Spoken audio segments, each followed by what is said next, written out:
buenos días, amados hermanos y amigos presentes aquí en Chillo Gallo, Quito, Ecuador. Es para mí una bendición grande estar con ustedes en esta ocasión para compartir con ustedes unos momentos de compañerismo alrededor de la palabra de Dios y su programa correspondiente a este tiempo, para lo cual tenemos el tema unión que produce malos resultados.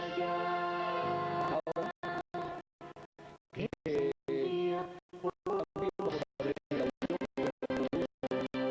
buenos resultados, vamos a ver la unión que produce buenos resultados, y ahí también veremos la unión que produce malos resultados.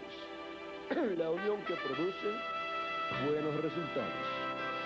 En segunda de Corintios capítulo 6, versos 14 al 18 dice: no os unáis en yugo desigual con los incrédulos, porque ¿qué compañerismo tiene la justicia con la injusticia? ¿Y qué comunión la luz con las tinieblas? ¿Y qué concordia Cristo con Belial? ¿O qué parte el creyente con el incrédulo? ¿Y qué acuerdo hay entre el templo de Dios y los ídolos? Porque vosotros sois el templo del Dios viviente, como Dios dijo: habitaré y andaré entre ellos y seré su Dios, y ellos serán mi pueblo. Por lo cual salid de ellos y apartaos, dice el Señor, y no toquéis lo inmundo, y yo os recibiré, y seré para vosotros por padre, y vosotros me seréis por hijos e hijas, dice el Señor Dios Todopoderoso. El sol de justicia. Que Dios bendiga nuestras almas con su palabra y nos permita entenderla. Pueden tomar asiento si tienen la bondad.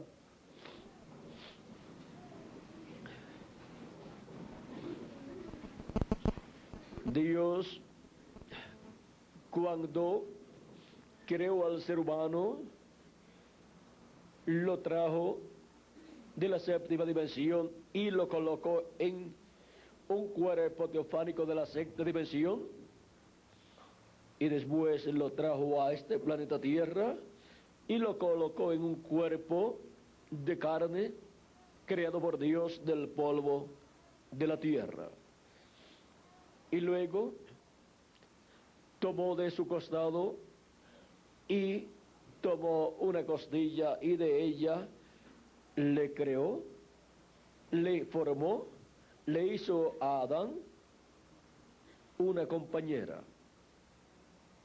Y Adán dijo: esto es carne de mi carne y hueso de mis huesos, y la recibió.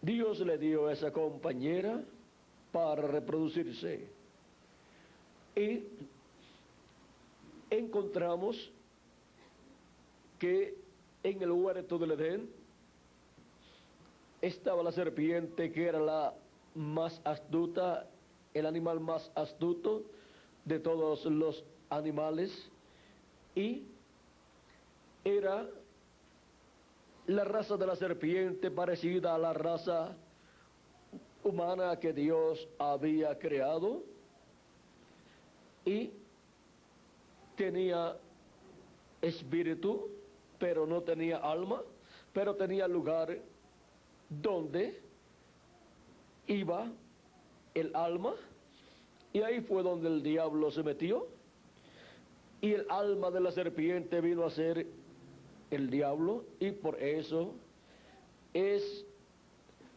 en este planeta Tierra la primera manifestación del diablo en carne, y fue en carne animal, en la serpiente. Allí estaban dos personajes muy importantes en el huerto del Edén, estaba Dios y estaba el diablo. Y esos eran Dios, Cristo, el árbol de la vida, y el diablo, el árbol de ciencia del bien y del mal. Y para poderse manifestar y reproducirse aquí en la tierra, esos árboles tenían que hacerse carne, y el diablo se hizo carne en la serpiente para reproducirse, y Eva se unió a la serpiente, el instrumento del diablo, a ese incrédulo que vino donde Eva y le dice: con que Dios ha dicho que no coman de los árboles del huerto del Edén. Y Eva le dice: no, lo que Dios ha dicho es que podemos comer de todos los árboles, pero del árbol de ciencia del bien y del mal no podemos comer, porque el día que comamos moriremos. Y la serpiente le dijo: no moriréis, sino que ustedes serán como dioses, sabiendo el bien y el mal. ¿Ven que fue la manifestación del primer incrédulo aquí en la tierra? La manifestación de la serpiente, ungida por el diablo, el cual estaba dentro de la serpiente. Y cuando le habló a Eva acerca de la palabra, ¿qué le dijo? Le dijo que no morirían, y Dios había dicho que morirían si creían del árbol de ciencia del bien y del mal. Y por medio de esa unión a la incredulidad, creyendo la mentira del diablo y siendo incrédula Eva a lo que Dios había dicho, y pensando que Dios no iba a hacer como Él había dicho, Eva, por la unión incorrecta, trajo malos resultados. Trajo un hijo de incredulidad, Caín. Y ahora vean por qué Primera de Juan nos dice acerca de Caín. Primera de Juan, vamos a ver lo que nos dice.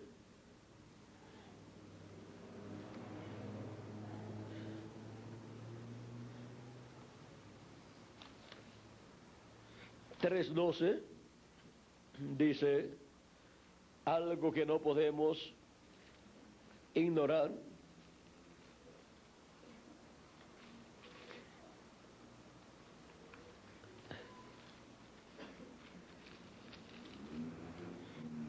Dice: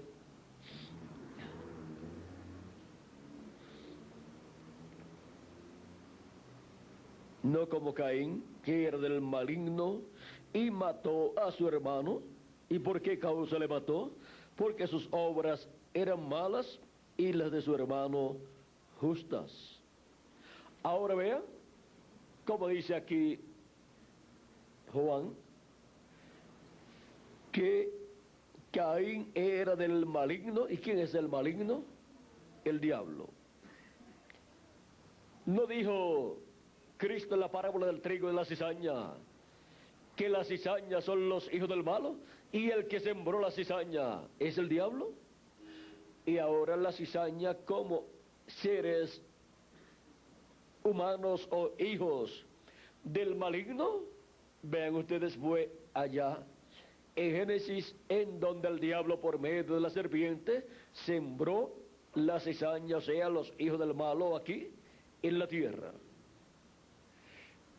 Y por eso cuando luego Eva da a participar a Adán de lo mismo, Eva concibe de Adán y tiene también un hijo llamado Abel.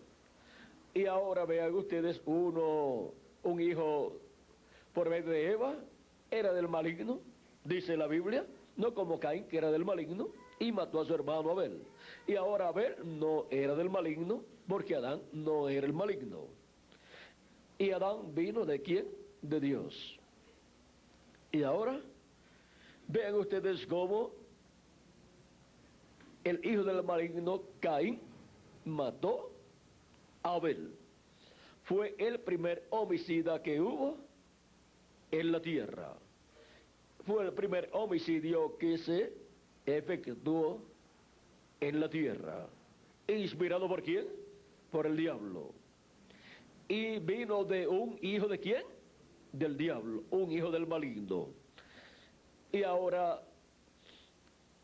vean ustedes cómo las palabras de Dios se están cumpliendo cuando eso sucede, porque en Génesis capítulo 3, verso 14 al 15 dice: y Jehová dijo a la serpiente: por cuanto esto hiciste, maldita serás entre todas las bestias y entre todos los animales del campo.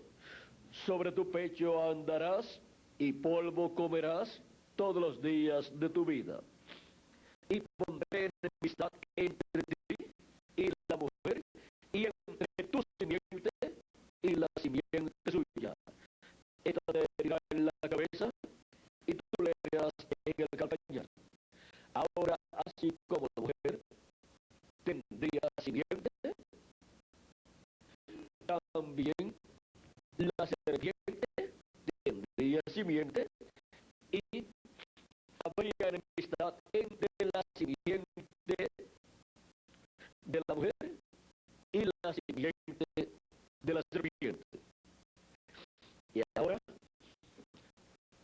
encontramos que por medio de la mujer vino la simiente de Adán, pero también vino la simiente de la serpiente, y ya cuando está Abel y Caín, ya vean la enemistad que hay ahí. Y Abel, siendo un pastor de ovejas, ofreció a Dios la ofrenda por el pecado, y Dios la recibió, un corderito inmolado para Dios.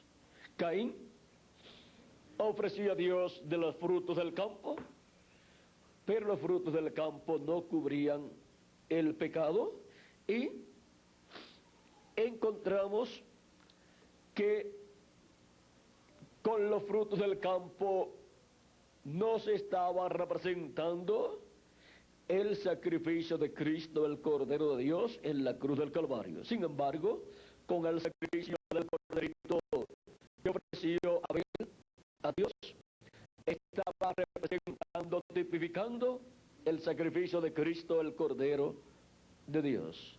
Por eso esos sacrificios del Antiguo Testamento de estos animalitos por el pecado eran la sombra, o sea, el tipo y figura del sacrificio de Cristo en la cruz del Calvario. Y por eso Dios aceptaba esos sacrificios.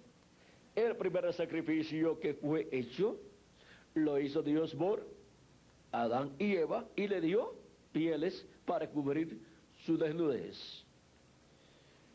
Y el último sacrificio, que sería por el pecado, ¿quién lo haría? Dios también. Por medio de su velo de carne llamado Jesús, el cual fue sacrificado en la cruz del Calvario. Y por eso es que de Cristo hacia acá no se necesitan más sacrificios por el pecado, porque ya fue hecho un sacrificio perfecto por el pecado. Y ahora la sangre de aquellos animalitos cubría el pecado, pero permanecía en la persona el pecado, pero cubierto con la sangre de esos animalitos, y por lo tanto estaba cubierto de la vista de Dios. Por eso es que el pueblo hebreo, igual Noé y otras personas, son llamadas justas.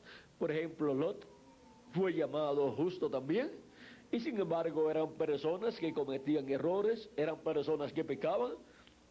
El pueblo hebreo es llamado un pueblo justo, Dios no ve en el pueblo hebreo cuando va por el desierto, no ve pecado en el pueblo hebreo.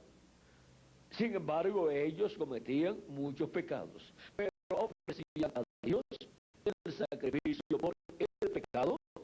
Tenían el sumo sacerdote que sacrificaba esas ofrendas y sacrificios por el pecado, y eran cubiertos los pecados del pueblo hebreo y de cada uno como individuo de los ojos de Dios. Y Dios, cuando los miraba, no veía pecado en ellos. Por eso eran justos delante de Dios. Y ahora vean ustedes cómo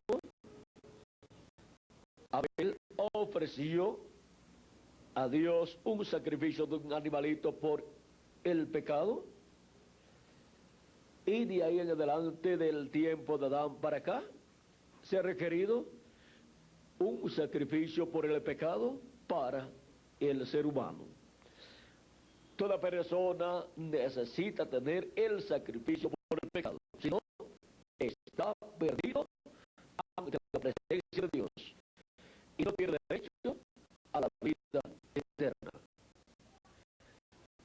Pero ahora, vean ustedes, cuando Cristo murió en la cruz del Calvario, el pecado de aquellos que habían ofrecido a Dios los sacrificios por el pecado, los pecados de ellos fueron quitados completamente con la sangre de Cristo, pero lo que llegaba a la sangre de Cristo estaban cubiertos con la sangre de los sacrificios que ellos ofrecieron a Dios. Y ahora vemos que cuando Cristo resucitó, resucitaron con él los santos del Antiguo Testamento, y cuando Cristo ascendió al cielo, ascendieron con Cristo también los santos del Antiguo Testamento. Y por eso se abrieron las puertas eternas y entraron con Cristo, como dice el Salmo 24. Vamos a ver. Es un salmo profético donde dice: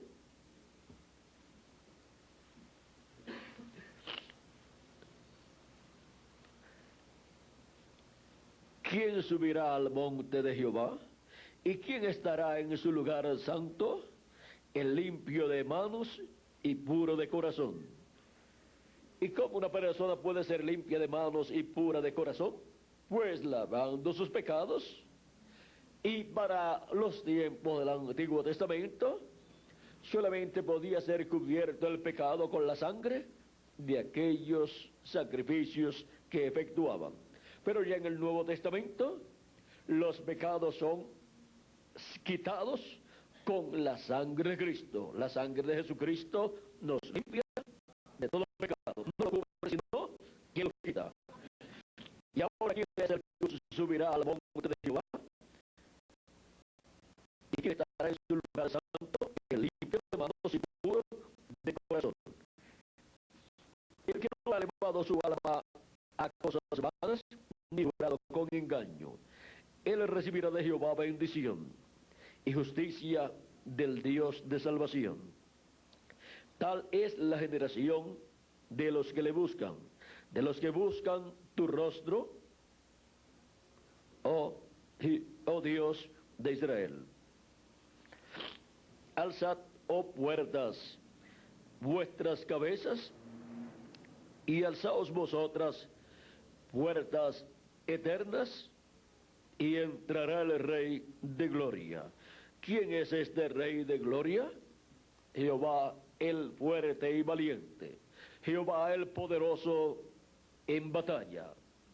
Cuando Cristo resucitó y resucitaron con él los santos del Antiguo Testamento, luego cuando ascendió al cielo 40 días después de su resurrección, iban subiendo y decían: abrid, oh puertas eternas, vuestras cabezas, y entrará el Rey de gloria. Y dentro, allá en el cielo, preguntaban: ¿quién es este Rey de gloria? Y le contestaban los que iban con Cristo, los santos del Antiguo Testamento: Jehová el fuerte y valiente, Jehová el poderoso en batalla.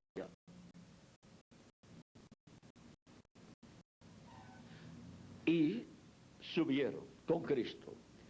Y ahora, para el tiempo final en el cual nosotros vivimos, los muertos en Cristo resucitarán y nosotros seremos transformados, y luego nos iremos con Cristo a la casa de nuestro Padre Celestial, a la cena de las bodas del Cordero, luego de estar en el cuerpo eterno de 30 a 40 días aquí viviendo en él, y teniendo una etapa muy importante del programa divino. Y luego ascenderemos al cielo, seremos arrebatados, y se dirá de nuevo: alzad, oh puertas, vuestras cabezas, y alzaos vosotras, puertas eternas, y entrará el Rey de gloria. Y preguntarán: ¿quién es este Rey de gloria? Jehová de los ejércitos, Él es el Rey de la gloria. O sea, YHWH, porque ese es el nombre eterno de Dios.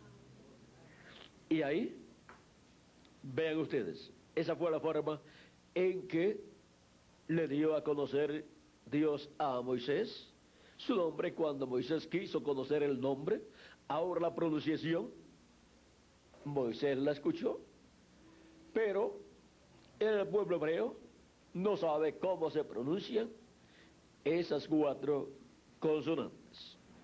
Ahora podemos ver que para este tiempo final, los escogidos de Dios ya no estarán usando sacrificios de animalitos.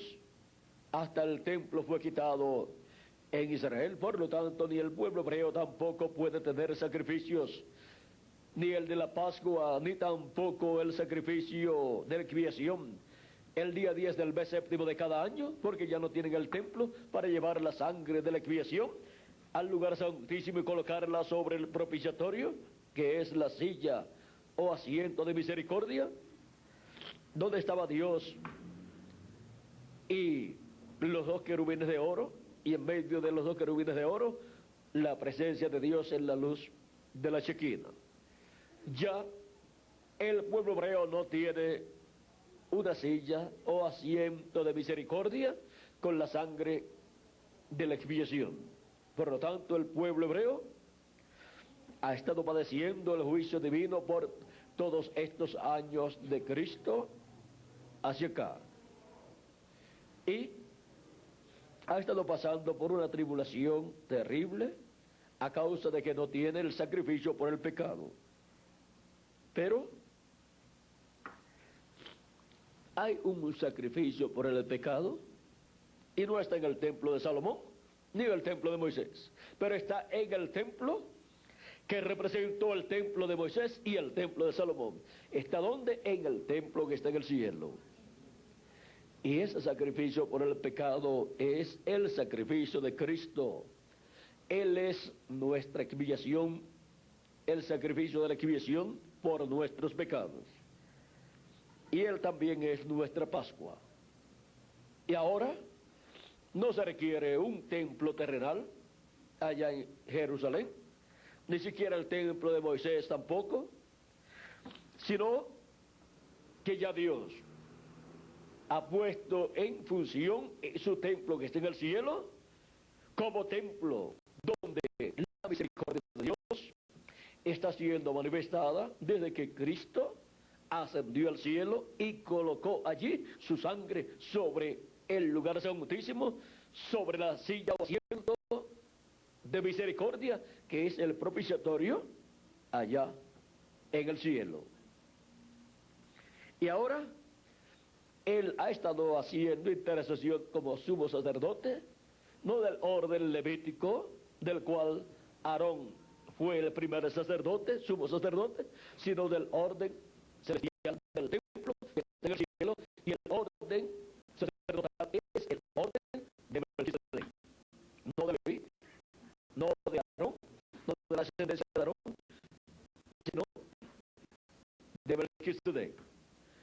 Y ahora podemos ver que a ese orden es que pertenecen también todos los escogidos de Dios lavados con la sangre de Cristo, los cuales son reconciliados con Dios y son sacerdotes y reyes, sacerdotes del templo que está en el cielo y reyes del reino de Dios, no del reino de los gentiles.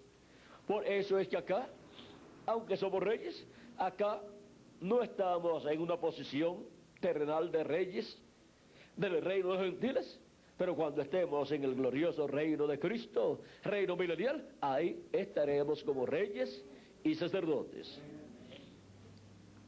Y ahora podemos ver que el templo que está en el cielo ha estado funcionando y de ahí ha estado saliendo la misericordia de Dios, ha estado haciendo la intercesión por todos los hijos y de Dios, por el Israel celestial. Y ahí mismo también se hará la intercesión por el Israel terrenal para la conversión del pueblo hebreo con Dios. Pero hay algo muy importante, y es que luego que Cristo sale del trono de intercesión en el cielo, ese trono de intercesión que tenía la sangre de Cristo del sacrificio por el pecado, que había colocado allí Cristo como sumo sacerdote, ya no estará allí, ni el sumo sacerdote tampoco estará allí haciendo intercesión. Él se convertirá en el juez de toda la tierra, y Él también es el Rey de reyes y Señor de señores. Y el trono de Dios en el cielo, que es el asiento o silla de misericordia mientras Cristo está en él, porque Él ascendió al cielo y se sentó a la diestra de Dios, se sentó en el trono de Dios y ha estado haciendo intercesión allí. Pero cuando sale del trono de Dios, viene para reclamar a su propio trono, el trono de David, y viene como juez de toda la tierra, y el trono de Dios en el cielo se convierte en un trono de juicio. Por eso luego salen relámpagos, voces, truenos y un terremoto. Todo eso ocurre cuando ya Cristo no está allí como sumo sacerdote haciendo intercesión. Y esto es porque ya habrá hecho intercesión por todos sus escogidos y habrá ya completado el número de su cuerpo místico de creyentes, o sea, de su iglesia. De edad en edad Él ha llamado y juntado a sus escogidos, y ahora llama y junta a sus escogidos en este tiempo final en la América Latina y el Caribe. O sea que se completará con latinoamericanos y caribeños el cuerpo místico de Cristo. En palabras más claras, de los últimos que Dios tiene misericordia es de los latinoamericanos y caribeños, mientras Cristo está en el trono de intercesión. Y después tendrá misericordia del pueblo hebreo y se otorgará al pueblo hebreo. Ahora podemos ver este misterio que ha estado moviéndose de etapa en etapa, mientras Cristo ha estado en el cielo, en el trono de intercesión, que es el trono de Dios, donde Él se sentó cuando ascendió al cielo. Y Él recibió un nombre nuevo también. Ahora, Cristo para el tiempo final, cuando termine de hacer intercesión hasta por el último escogido, que tiene que estar manifestado en la tierra en cada humano. Luego el trono del cielo se convertirá en trono de juicio. Pero Cristo tendrá su templo. Ya no estará en el templo que está en el cielo, sino estará en su templo, que es su iglesia, manifestado en toda su plenitud. Y desde ese templo será extendida la misericordia de Cristo para el pueblo hebreo y para toda nación, pueblo y lengua, y para toda persona que vive en el planeta Tierra, para ese tiempo en donde Cristo saldrá del trono del Padre y vendrá a su iglesia, su templo espiritual, y ahí estará, y desde ahí se hablará o misericordia o juicio para la raza humana. Y el juicio divino que salga del trono de Dios en el cielo será transmitido a la raza humana por medio del templo espiritual de Cristo, por medio de la manifestación que Cristo tendrá en su templo espiritual, en su iglesia, por medio del ministerio final de Cristo en la etapa de la edad de la piedra angular. Ese es el orden del nuevo templo, que es la iglesia del Señor Jesucristo, para cuando esté terminada la construcción de ese templo espiritual de Cristo. Mientras tanto, Él está llamando, juntando a sus escogidos y colocándolos en su templo espiritual, en la construcción de ese templo espiritual, para en el día postrero ser terminado ese templo con seres humanos y ser dedicado a Dios, así como Moisés dedicó a Dios el tabernáculo y Salomón también dedicó a Dios el templo, y vino Dios en la luz de la Shequina y moró tanto en el templo de Salomón como también moró en el templo que construyó Moisés. ¿Y donde moró? En el lugar santísimo, sobre el arca del pacto. Y de ahí le hablaba Dios al pueblo. Y ahí es donde se efectuaba la expiación por el pecado y la reconciliación del pueblo con Dios. Ahora podemos ver que para este tiempo final será dedicado el templo espiritual de Cristo, para morar Cristo en toda su plenitud en su templo, y será manifestado en su templo, y desde su templo llevar a cabo la obra correspondiente a este tiempo final, cuando los muertos en Cristo resuciten y nosotros los que vivimos seamos transformados. Entonces ya será un templo perfecto, un templo que habrá llegado a la perfección y estará dedicado a Dios, y Dios morará en toda su plenitud en ese templo. Y desde ahí Cristo obrará grandes maravillas y milagros que Él ha prometido para el día postrero. Y bajo el ministerio de la piedra angular, que es el ministerio que obtiene la adopción para continuar ministrando en el día postrero y cumplirse toda señal, maravilla y milagro prometido para el día postrero, que llamará la atención del pueblo hebreo. Por eso es que los ministerios de los dos olivos, los ministerios de Moisés y Elías, son los que estarán haciendo las señales y maravillas correspondientes al día postrero. Y esos son los ministerios de Moisés por segunda vez y de Elías por quinta vez.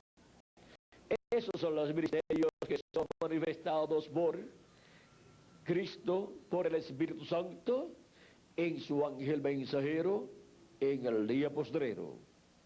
Porque Ese es el Espíritu de Cristo, el cual manifestó en el Isnisbita ese ministerio, luego lo manifestó en Eliseo en una doble porción, luego lo manifestó en Juan el Bautista, luego lo manifestó en el reverendo William Branham y lo manifestará por quinta ocasión en un hombre ungido con el Espíritu Santo del día postrero. En la página 449 del libro de los sellos, dice el precursor de la segunda venida de Cristo, y hay una sola persona quien podría dar cumplimiento a esta promesa. El único espíritu que ha estado sobre la tierra, que yo sepa, tendría que ser Elías, como fue en su tiempo, y así fue predicho que sería, porque su espíritu fue nada menos que el espíritu de Cristo. Cuando Cristo vino, Él fue la plenitud, fue el Dios de los profetas. Y ahora, vean, fue el espíritu de Cristo del profeta Elías, el que estuvo manifestado y operó aquel ministerio en medio del pueblo hebreo, y luego vino en Eliseo el Espíritu de Cristo y manifestó el ministerio de Elías por segunda ocasión. Luego vino el Espíritu de Cristo, el Espíritu Santo, en Juan el Bautista, del cual el arcángel Gabriel dijo que sería lleno del Espíritu Santo aún desde el vientre de su madre. Y fue lleno y tuvo la manifestación del Espíritu de Cristo, del Espíritu Santo, operando el ministerio de Elías por tercera ocasión. Y luego vino en el reverendo William Branham el Espíritu Santo manifestado, operando el ministerio de Elías por cuarta ocasión.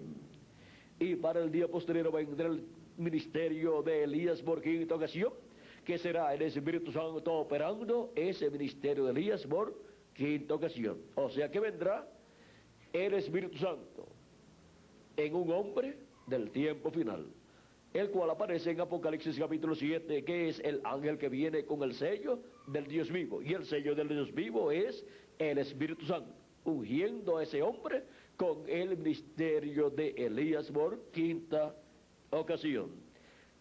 Página 329 del libro de sellos en español. En la pregunta número 11 le preguntaron al reverendo William Branham: el Elías que viene a predicar a los judíos, ¿es el verdadero Elías que estuvo en los días de Acab, o será solamente el espíritu de Elías en otro hombre? La contestación fue: yo he pensado, déjeme decirlo de esta manera, ojalá que los hermanos que oirán la cinta lo entiendan bien. Yo he pensado que será un hombre de este tiempo ungido con ese espíritu. ¿Un hombre de qué tiempo? De este tiempo. No un hombre de 2000 años atrás. No un hombre tampoco de 3000 años atrás, sino un hombre de este tiempo. O sea, un hombre que esté viviendo en carne y hueso en este tiempo final.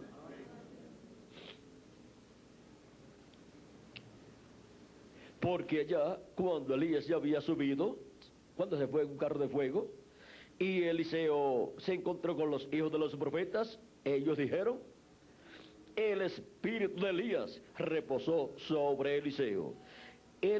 Es que Eliseo obró igual a Elías. Eliseo pidió una doble porción del espíritu que estaba en Elías, y vino el Espíritu Santo en Eliseo y operó el ministerio de Elías en una doble porción ministerial.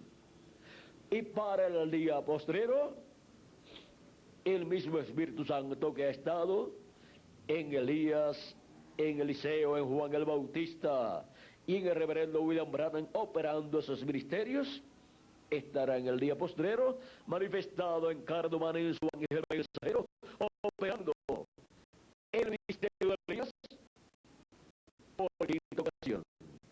Y en ese mensajero habrá una doble porción ministerial siendo manifestada por el Espíritu Santo. También estará el ministerio de Moisés manifestado en ese ángel mensajero. Será el mismo Espíritu Santo operando el ministerio de Elías y el ministerio de Moisés.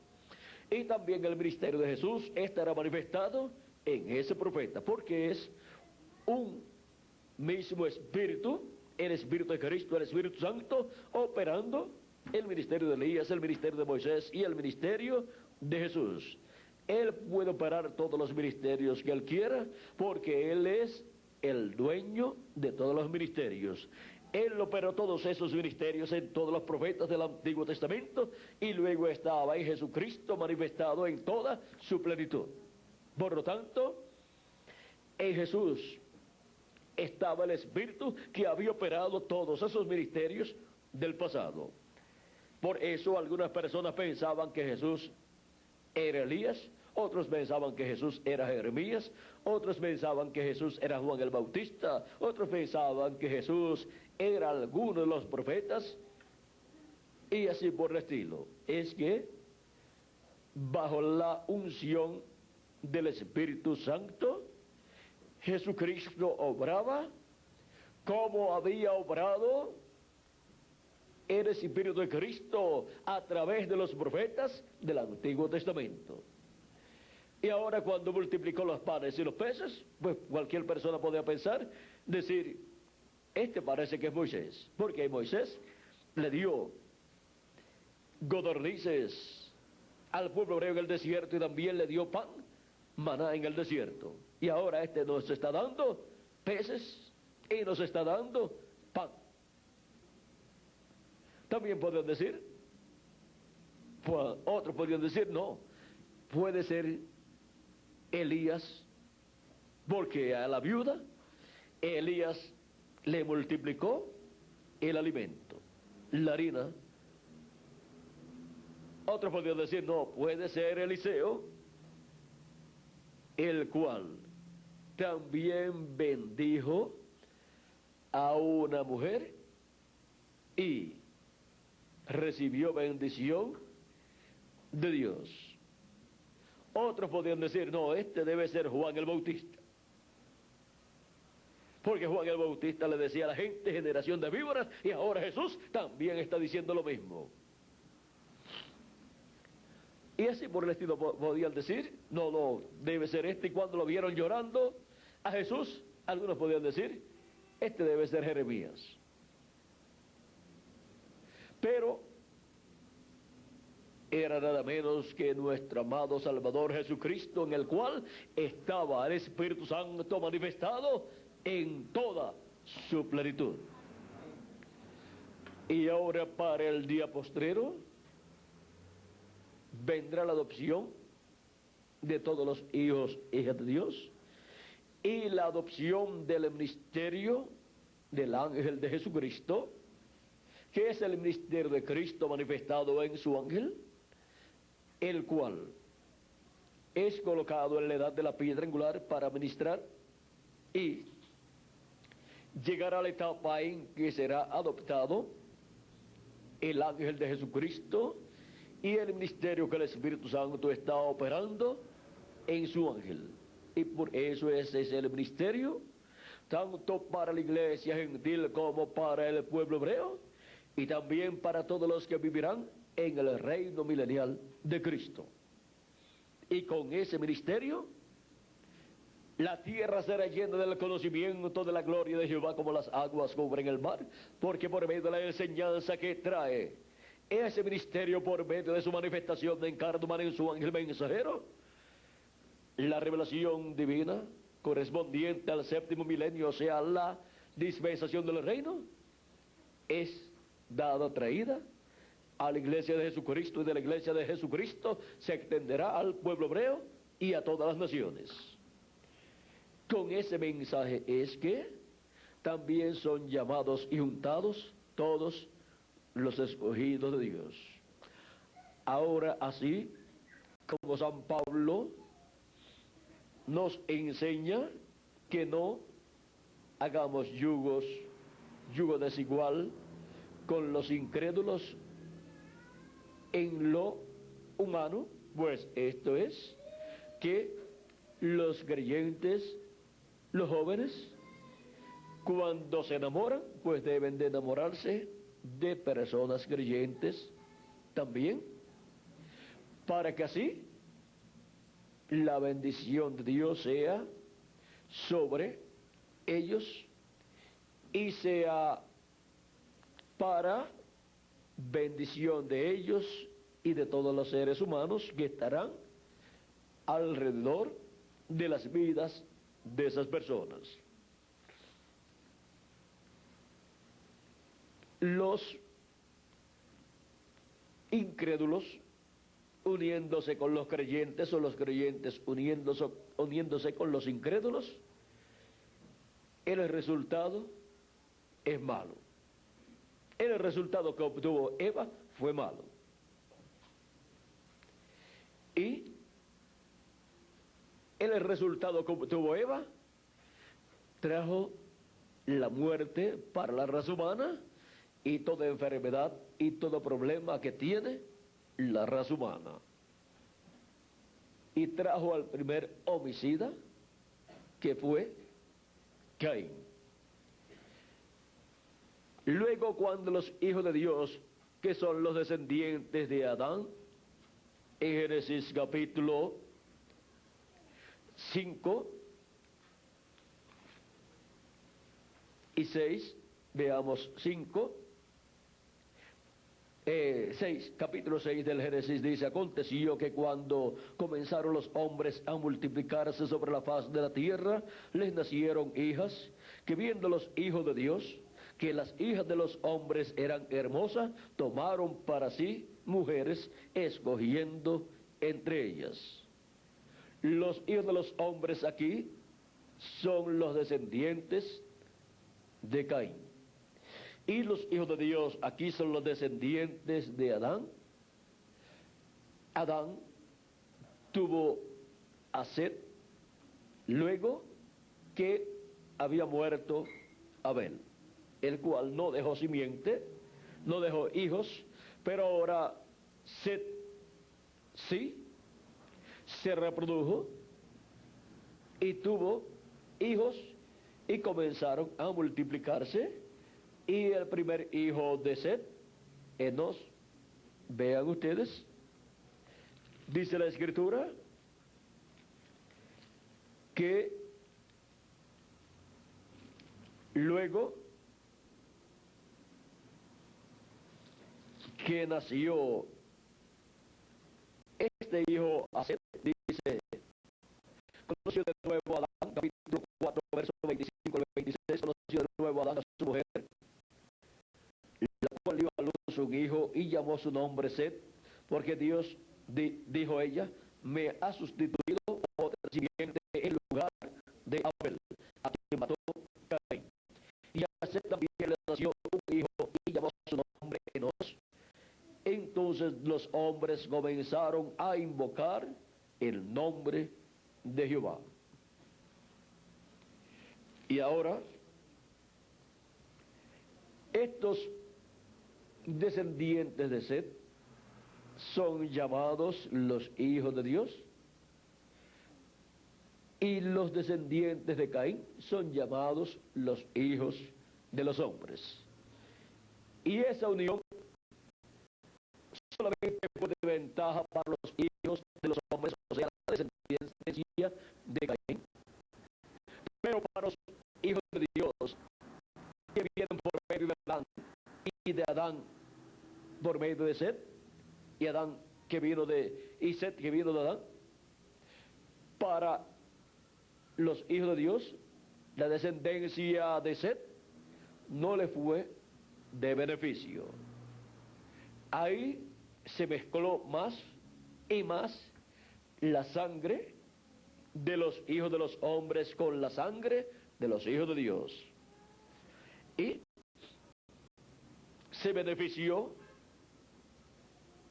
beneficiaron los hijos de los hombres, o sea, la descendencia de Caín, pero se perjudicó la descendencia de Set y todos los demás hijos que tuvo. ¿Por qué? Porque por medio de esa mezcla, miren ustedes, los seres humanos antes Adán podía vivir eternamente, pero por causa de esa mezcla que hubo allá en el huerto de Edén, Y luego, por medio de esta unión de los hijos de Dios con los hijos o hijas de los hombres, encontramos que el ser humano, el cual ya se había hecho mortal por causa del pecado, miren, Set, vamos a ver cuántos años vivió.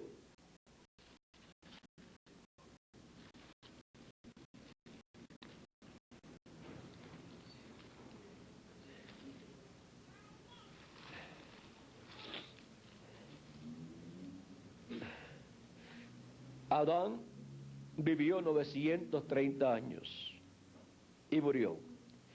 Set vivió 912 años y murió. Enos, el hijo de Set, vivió 905 años y murió. O sea, en el capítulo 5 del Génesis, ahí está toda esta historia de los años que ellos vivían. Miren, a los 130 años fue que Adán tuvo a Set, engendró a Set. Un hombre a los 130 años, en la actualidad, ¿dónde está? Está bien dormidito su cuerpo físico, bajo la tierra o en algún otro lugar donde lo hayan llevado. Pero ahora, Adán está jovencito todavía. Vivió 930 años después, vean ustedes, después del pecado ya vino a ser mortal, pero miren, 930 años. O sea que 130 años es como, ¿cuánto diríamos? Como una séptima parte de 930 años, más o menos. Y entonces estaba en una séptima parte de su vida terrenal y mortal. Luego, Set, cuando engendró a Enos, miren cuántos años tenía. Vivió Set 105 años y engendró a Enos. En la actualidad, una persona que a los 100 años engendró un hijo, pues dicen, aquel viejito engendró un hijo. Pero ahora miren, Set vivió 912 años, por lo tanto, a los 105 años todavía estaba en una novena parte de su vida. Era un jovencito.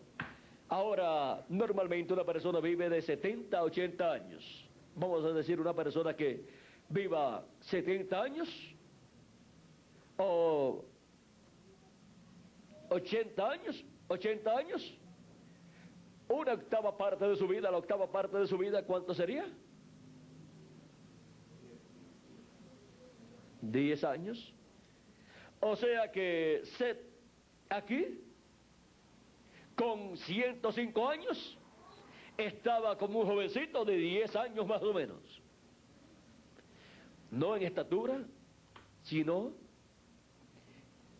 en tiempo, porque le faltaban todavía 807 años para morir. Ahora, vean ustedes,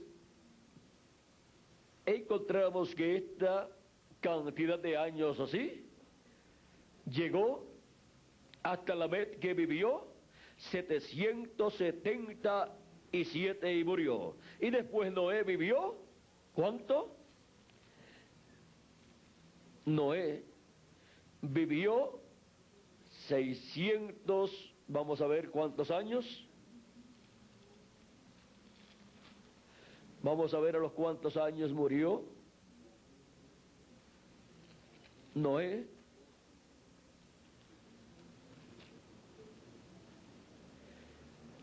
Noé, a los 600 años de su vida fue que vino el diluvio. Así es que Noé, vamos a ver en qué lugar encontramos la edad de él. En Génesis capítulo 9, verso 28 al 29 dice, y vivió Noé después del diluvio 350 años, y fueron todos los días de Noé 950 años, y murió. Por más que viviera una persona, al final tenía que morir. No podía llegar a 1000 años, porque 1000 años delante de Dios es un día. Y Dios había dicho que el día que el hombre pecara o pecase, ese día moriría. Así es que no podía llegar a 1000 años, por eso es que el más que vivió, el cual fue Matusalén, vivió 969 años, pero murió también. Y ahora, de esa descendencia de Adán, ya mortal, el último que vivió más, el último, fue Noé, que vivió 950 años, pero también murió. Luego viene la generación postdiluviana, y el más que vivió después de Noé fue Sem. Vamos a ver.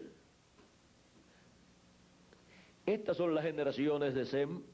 Sem, de edad de 100 años, engendró a Arfaxad 2 años después del diluvio, y vivió Sem después que engendró a Arfaxad 500 años, y engendró hijos e hijas. O sea, vivió 500 años después que engendró a Sem, y engendró hijos e hijas. Y ahí terminó su vida. Y tenía, cuando engendró a Arfaxad, tenía 100 años. Y 100 años más 500 años son 600 años. Ahora vean que el hijo de Noé, Sem, vivió 350 años menos que Noé. Y 350 años menos que Noé es bastante tiempo. Y luego, Arfaxad, el hijo de Sem,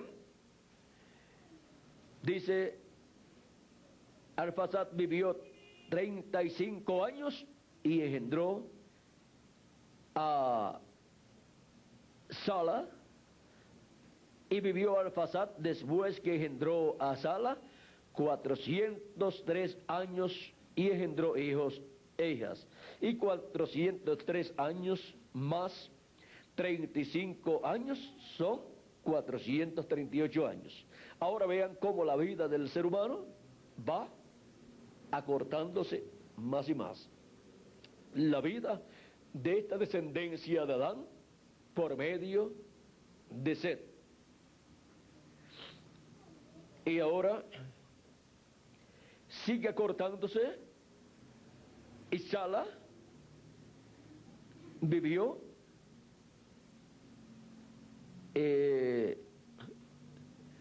Sala vivió 30 años y engendró a Eber, y vivió Sala después que engendró a Eber 400 años y engendró hijos e hijas. Y vean ustedes, se murió Sala, ¿de cuántos años? Sala murió de 433 años. ¿Por qué? 30 años más 403 años son 433 años. Luego Eber vivió un poquito más, vivió 464 años, pero después, miren, y vivió Eber después que engendró a Peleg. Estoy leyendo en Génesis capítulo 11, verso 17, dice, después que engendró a... Y vivió Eber después,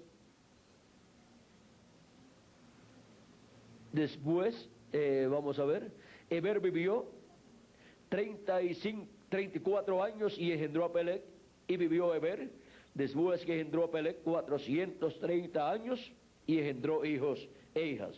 Y 430 años más 34 años son 464 años. Pero ahora miren a Peleg, dice, y vivió Peleg,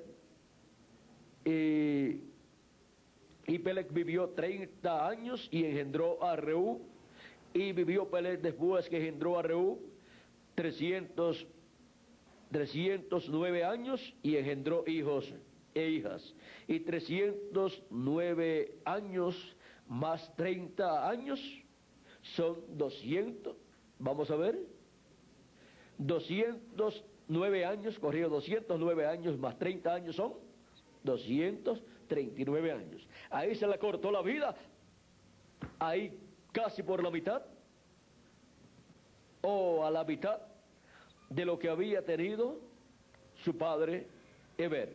Y de ahí sigue bajando la edad de ellos.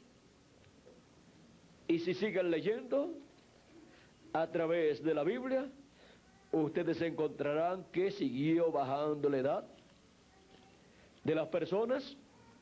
Miren, y Nacor, el padre de Taré, vivió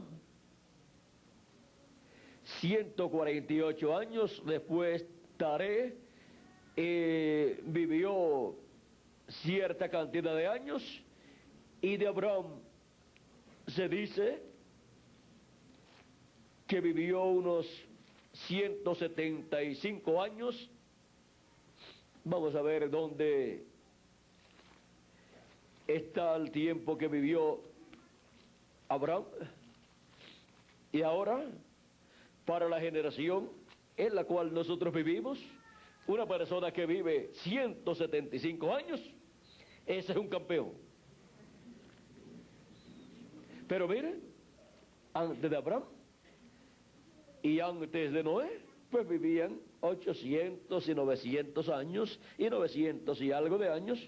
Pero vean ustedes, a causa del pecado y de la mezcla de las razas, de la raza de los hijos de Dios con la de los hijos de los hombres, que son la descendencia del maligno, la descendencia de Caín, y por consiguiente la descendencia del maligno por medio del engaño de la serpiente a Eva. Ahora, miren ustedes, la vida del ser humano se ha ido acortando. Y en la sangre de los seres humanos tenemos una mezcla, la cual es negativa para el ser humano. Ahí están los diferentes genes dañinos para el ser humano. Y ya la ciencia ha ido descubriendo los diferentes genes, por ejemplo, los que causan tal enfermedad o esta otra enfermedad, y así por el estilo. Y pueden determinar por medio de un estudio de la sangre en un niño de qué puede padecer ese niño, de qué enfermedad puede padecer más adelante, porque tiene ahí los genes de las diferentes enfermedades, porque está ahí en la sangre. Y vean cómo aún la vida de las enfermedades está en la sangre. Y ahora dice la ciencia que si puede sacar ese gene de ahí, entonces la persona pues no tendrá esa enfermedad. También han encontrado ahí el genes el gen que produce la vejez. Si lo pueden sacar, pues ya entonces el ser humano puede resolver bastantes problemas de su vida. Pero eso Dios lo va a resolver. ¿Saben ustedes una cosa? Que ya Dios nos ha dado una sangre nueva, la sangre de nuestro amado Señor Jesucristo, que nos limpia de todo pecado, y con la transformación de nuestros cuerpos y la resurrección de los muertos en Cristo, tendremos una nueva sangre en ese nuevo cuerpo, el cual no tendrá esos genes, ni de enfermedades, ni de vejez, ningún gen de muerte, sino todo será de vida. Esa es la sangre de Jesucristo. De esa sangre es que nosotros venimos, la cual hemos recibido. Y ahora, vean ustedes, nos limpia de todo pecado. Quita el pecado, lo desintegra. Y ahora, nosotros en el nuevo cuerpo no tendremos los problemas que tenemos en este cuerpo. Pero mientras estamos en este cuerpo, nosotros aprovechamos bien el tiempo sirviéndole a nuestro amado Señor Jesucristo, trabajando en su obra y siendo fieles a Él. ¿Y cómo podemos ser fieles a Él? Siendo fieles a su palabra, siguiendo sus enseñanzas para nosotros. Y ahora, así como nos enseña San Pablo que no se puede hacer yugo desigual con los infieles, ahora veamos que mujeres en la Biblia representa iglesias. Por lo tanto, la iglesia que nació el día de Pentecostés fue representada en Eva, como también está representada en Sara, y también está representada en María, pero al caer ya no puede llevar la representación de María hasta que llega a este tiempo final, en donde María es tipo y figura de la iglesia del Señor Jesucristo. Y ahora, vean ustedes, así como la serpiente engañó a Eva, San Pablo dice: me temo que vuestros sentidos sean extraviados o engañados. Y ahora la iglesia que nació el día de Pentecostés, luego perdió el primer amor allá en la etapa o edad de Éfeso, y luego la encontramos caída, como le sucedió a Eva, por unirse incorrectamente, le perdió su primer amor a Cristo y entonces se enamoró del mundo. Y allá en Nicea la encontramos caída como Eva. Pero de edad en edad, Cristo ha estado llevando a cabo una obra y han estado viniendo hijos de Dios por medio de la manifestación de Cristo a través del mensajero de cada edad. Y para este tiempo final, la iglesia es representada en la Virgen María, la cual recibió la palabra y dijo: hágase conforme a tu palabra. ¿Para traer qué? El Hijo de Dios, Jesucristo, dar a luz un hijo por creación divina.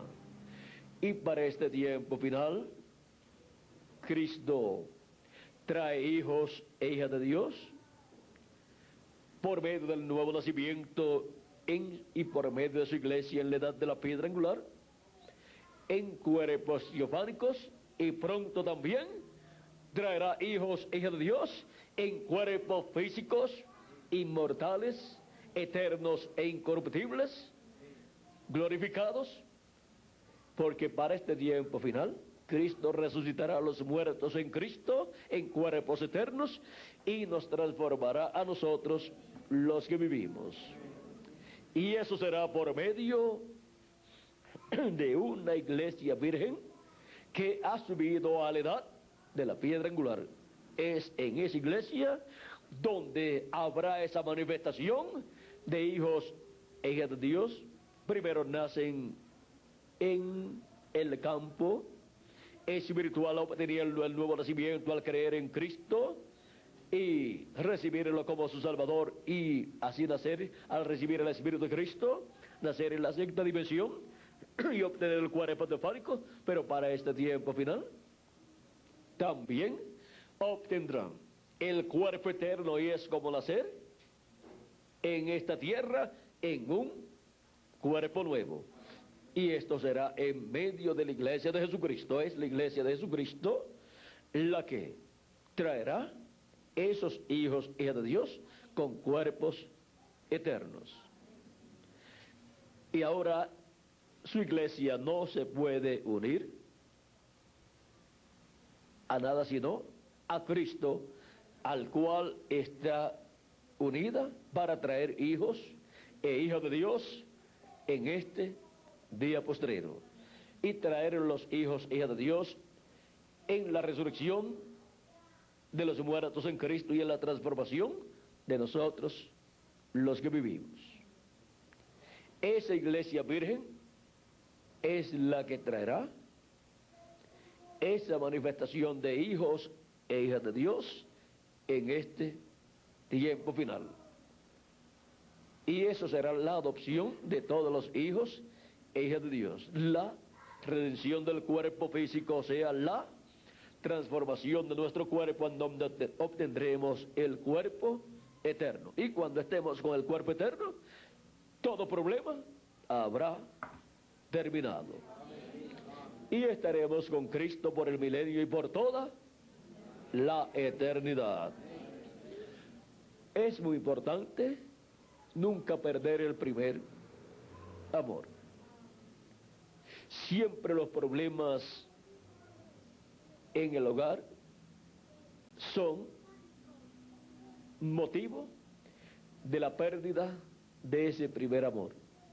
No puede la persona dejar que se enfríe ese primer amor, porque después vienen problemas si pierde uno de los dos el primer amor, como le pasó a la iglesia en la edad de Éfeso, de la cual Cristo dice que había perdido su primer amor, su amor a Cristo. Y por eso se unió al mundo y produjo así los muchos problemas que existen en el cristianismo y en las muchas interpretaciones y muchos productos híbridos en medio del cristianismo, o sea, muchos Caínes. Bueno, hemos visto los problemas que se obtienen cuando se hace una unión mala, una unión incorrecta. Pero cuando se hace una unión correcta, entonces el producto es grandes bendiciones para las personas y para todo el cuerpo místico de Jesucristo. Una mala unión trae malos resultados. Una buena unión trae buenos resultados. Y cuando se tiene una buena unión, entonces vigile que no se enfríe ese primer amor. Hay que mantenerlo siempre para que así no se pierda la bendición que hay en esa buena unión que se ha hecho. Y dele gracias a Dios por esa bendición tan grande. Pero los que no hayan hecho una buena unión y su compañera o su compañero no sea un creyente, pues ya se metió en ese problema, o fue que no era un creyente ninguno de los dos y ahora llegó a Cristo uno de los dos, pues ore por la otra persona, para que Dios tenga misericordia también de él. No le vaya a dar de codo y a decirle que ya no lo quiere, sino amarlo y decirle: yo estoy orando por ti para que Dios también te bendiga a ti. Y darle que lea en la palabra de Dios y lea los mensajes, para que así Dios le abra el entendimiento y lo bendiga también. Si la otra persona consiente en vivir con la persona, San Pablo dice que eso está bien. Pero si no quiere vivir con la persona, pues ¿qué se va a hacer? Ahora San Pablo dice: nunca se separen. No se separen para que el diablo no tiente a ninguno de los dos. Porque si se separan, el diablo, pues al hombre le va a traer otra persona y a la mujer le va a traer otro hombre que le va a llamar la atención, y ahí viene la tentación tanto para la mujer como para el hombre, y después se encuentran en problemas. Dice San Pablo: solamente si se separan sea para la oración y algo importante en las cosas de Dios, que así lo requiera. Ahora, nos enseña San Pablo también que si se separan porque tienen problemas y se separaron, que sepan que no se pueden casar de nuevo. San Pablo dice que la mujer, si se separa o se recibe carta de divorcio,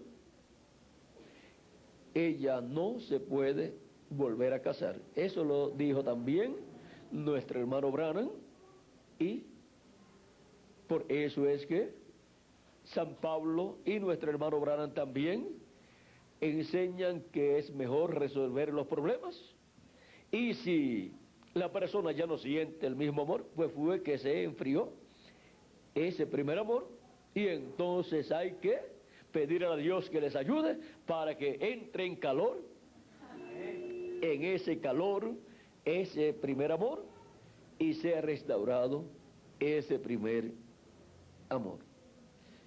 Y vivan felices siempre. Ahora los que se han separado o se han casado y se han casado de nuevo, tienen un problema delante de Dios, pero oramos a Dios que Dios tenga misericordia de esas personas y con su sangre les limpie de esos errores y pecados y sean restaurados, y el hogar que han formado pues sea bendecido por Dios, y críen sus hijos en paz y nunca más cometan esos errores. Es bueno comprender estas cosas para uno saber la seriedad que tiene el matrimonio, para que así no tengan problemas con Dios. Ahora podemos ver que todo esto está enseñado en la Biblia. Aún el mismo Jesucristo habló del matrimonio y de todas estas cosas. Ahora yo amo a todas las personas y yo no critico a ninguna persona aunque tenga de esas clases de problemas, sino que le digo que busquen a Dios y oren a Dios para que Dios tenga misericordia de usted y de su compañera o su compañero y también de sus hijos. Y que les perdone y les bendiga y les ayude a caminar siempre hacia adelante. Porque ningún problema de estos puede borrar el libro, el nombre del libro de la vida del Cordero de los escogidos de Dios. Pero no se metan en problemas, más bien hagan las cosas de acuerdo a la palabra de Dios y no hagan yugos desiguales para que así se eviten problemas. Es aún haciendo yugo con un creyente y algunas veces hay problemas, como será con los no creyentes. Pero recuerden, si ya está enyugado con un no creyente,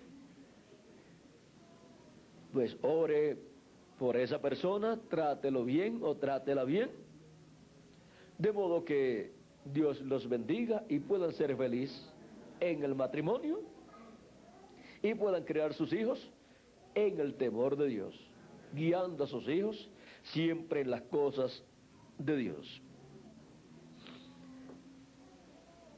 Unión que produce malos resultados, ya ustedes saben cuál es o cuáles son. Pero la unión que produce buenos resultados es la unión que es de acuerdo a la palabra de Dios, a las leyes divinas. Y eso es así para nosotros como individuos y es también así en el campo espiritual para la iglesia del Señor Jesucristo.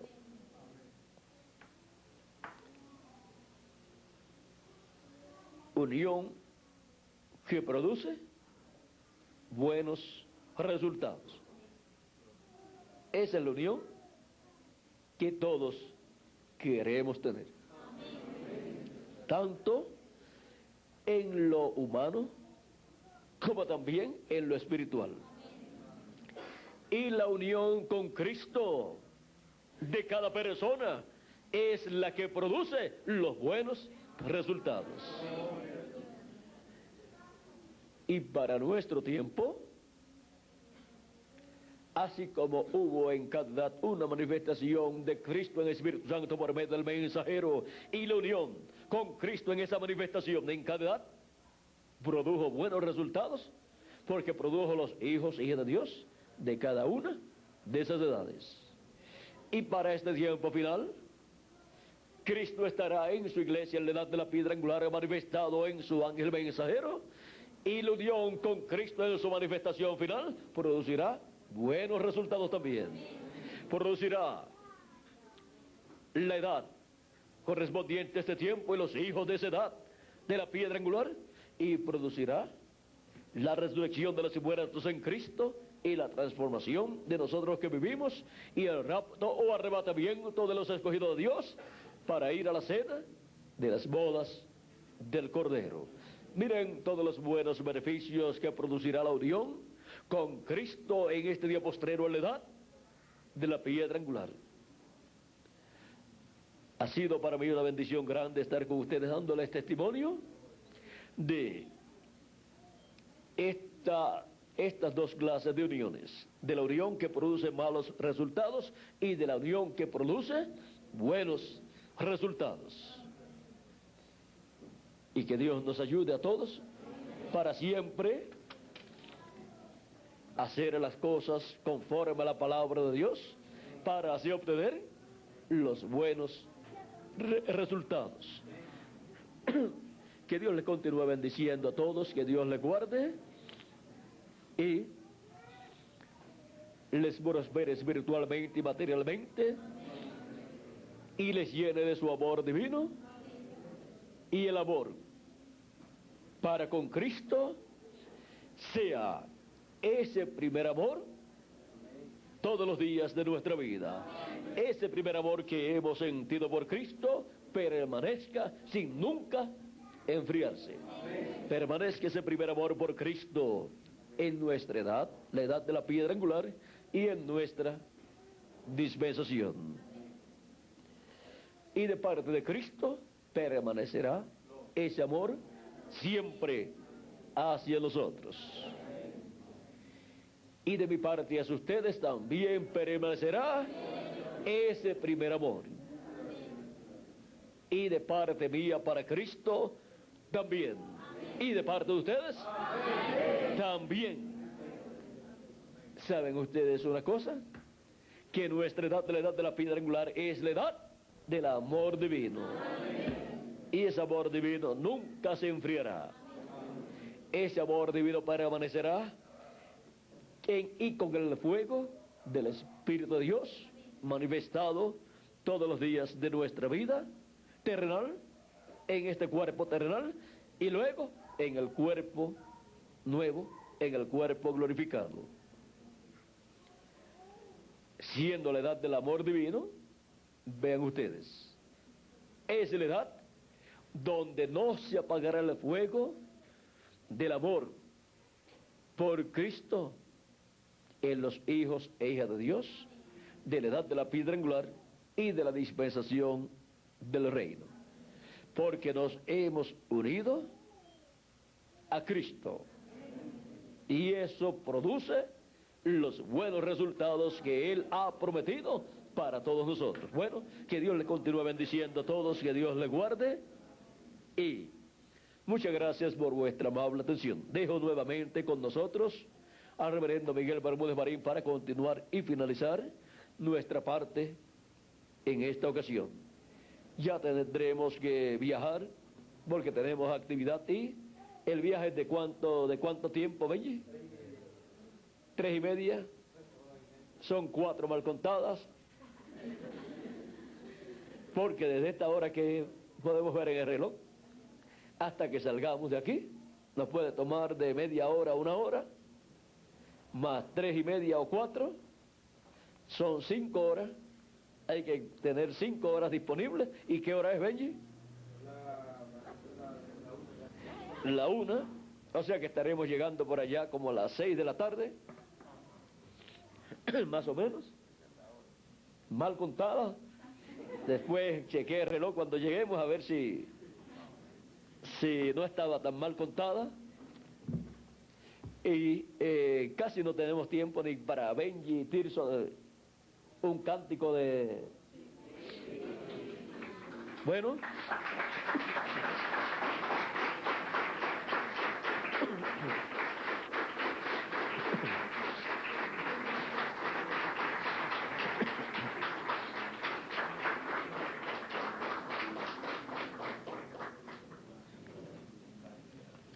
vamos a pedirle a Tirso y a Benji pasen por acá para que tengan